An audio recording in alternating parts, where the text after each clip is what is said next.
Hello, this is Postdoc Chronicles, week number 102. So this is a late upload. I was supposed to do it like last Monday. I forgot to record last weekend, and then I was supposed to do it last Monday. But then like during the day, there are like construction that are going on. Like a lot of people, sewing some logs and some stuff. So it's kind of noisy during the day.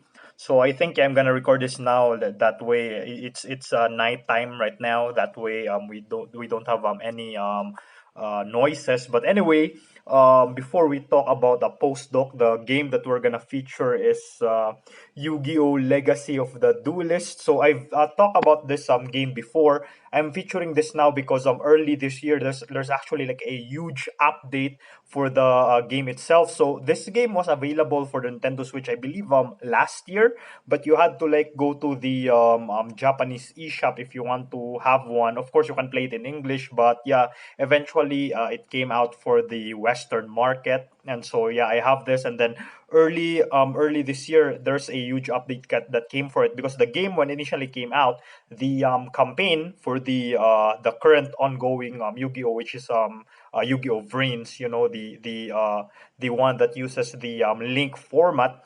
There's only a like I believe only like five duels in the campaign, whereas now you can now go through the story of the campaign. So this game right here contains a lot of single player content because it basically outlines the history of the entire Yu-Gi-Oh, from the very first Yu-Gi-Oh, with the ritual summoning, all the way up to the Yu-Gi-Oh GX, with the fusion summon, Yu-Gi-Oh 5Ds with the synchro summon, and then Yu-Gi-Oh Zexal with the XZ summon, and then we have the Arc 5 Yu-Gi-Oh Arc 5, which uses pendulum summoning, and then we have the Yu-Gi-Oh the most recent one, Vrains, which uses link summoning. And yeah, like I said, they included, not only did they include the current campaign for the Yu-Gi-Oh Vrains, they also improved the so-called master rules, because before they had it's designed in such a way that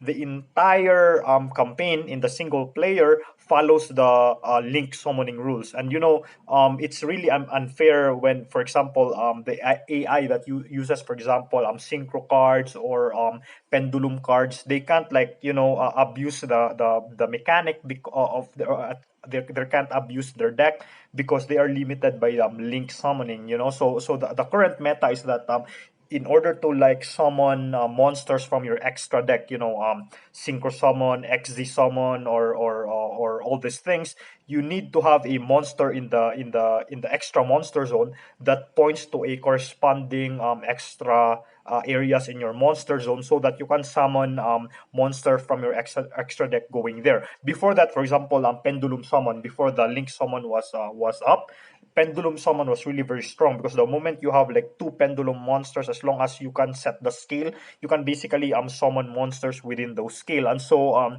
cards in the pendulum summoning era, in the Arc 5 era, basically relies on this technique. And so in the initial when the initial game was released, they were kind of weak because they couldn't abuse that, because they can't, of course, use link summoning, because obviously link summoning came afterwards. And so yeah, they changed the rules such that you can now, within the game, the enemies can now, they are not like constrained by the link summoning mechanic, which is good. So it's a little bit challenging. And again, yeah, there are like 10,000 cards in there currently that you can make a deck out of. So currently I'm using like a two decks. One is an Amazones deck. So I'm using an Amazones deck that basically keeps on special summoning some Amazones monsters. I also made a deck called the Cybers deck that basically abuses the link summoning mechanic.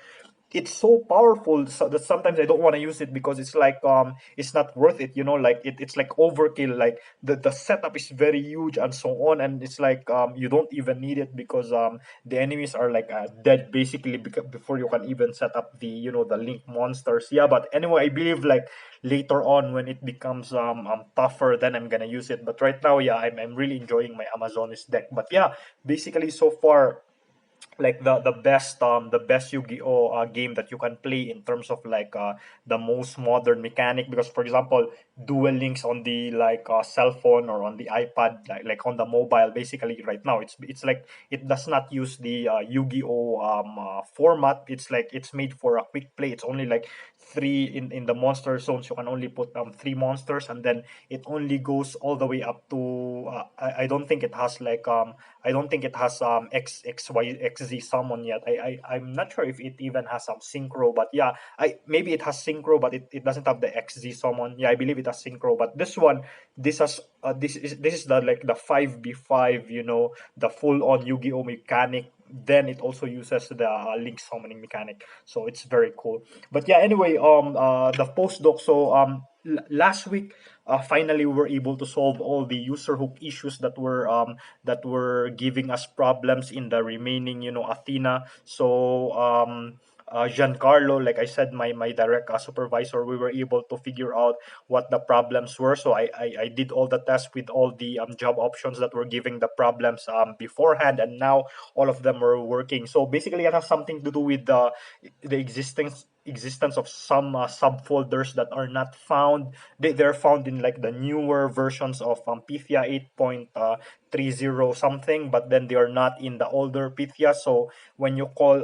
certain commands like those involving soft QED, then you get this user hook error. So now they're gone, and so now I can start doing the dire versus Vincia validation. So right now there are like specific job options that I can tweak in the Athena, so that I can begin, turning on this dire and this Vincia options, and then I can compare some plots whether the physics is different when we have the default shower model versus when we use this dire and Vincia shower model. So that's basically what I'm doing next week. In fact, tomorrow I got the outline from Giancarlo, so I'm gonna like tweak some existing job options and then begin playing around with these things. And also in the MUED project, so now I really had to ask the help of like Roberto. Like I run this thing, the MUED, on my laptop once again and again.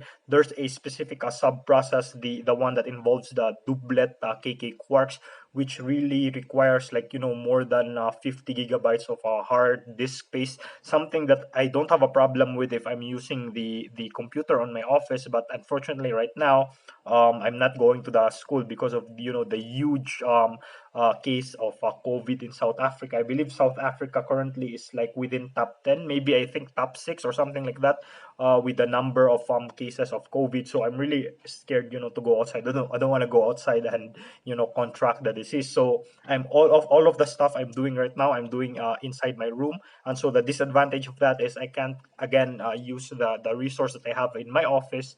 I'm using my laptop, but then again, there's a specific sub process that I can run. So I asked the help of Roberto. Maybe we can divide, because it's set up such that it will run all throughout these sub processes, and then after it runs, checkmate will analyze it, and then checkmate will give an overall R value for the different parameters that we're looking at. But then since in my case, for a specific sub process of the doublet KK quarks, it basically stops. It doesn't even produce any FMC because it uses a very huge amount of hard disk space. So what happens is, so now I ask Roberto, maybe we can divide. He will do this particular sub process that requires a huge number of hard disk space, and then maybe later on, instead of the framework automatically calculating the final R value, we can manually, I'm gonna get the R value that he obtains from the because I think he has like a lot of disk space available in his workplace. For example, me, I only have my laptop. So I get my results, the R value minus the ones with the doublet Kiki quarks, and then he gets his result, and then we can probably combine it manually. So yeah, that's what we're gonna do. So I told them that, and then yeah, hopefully we can combine it. So now what I'm gonna do is I'm gonna run again the I gave him the specific specific pairs of parameters that we need to look at, basically the values for the lambda r and then 1 over r that we're gonna scan, and then I'm gonna do scan those again without the kk quarks, the doublet quarks, and then hopefully this time it will work, because then I've removed the portion where it uses a huge amount of memory. But yeah, that's what I'm doing basically this week. But hopefully I can make a Postdoc Chronicles by Friday again, so it won't be late. But basically this Postdoc Chronicles is for last week. All right, so this is Postdoc Chronicles week number 102. I'll see you next time. Thanks for watching, and bye bye.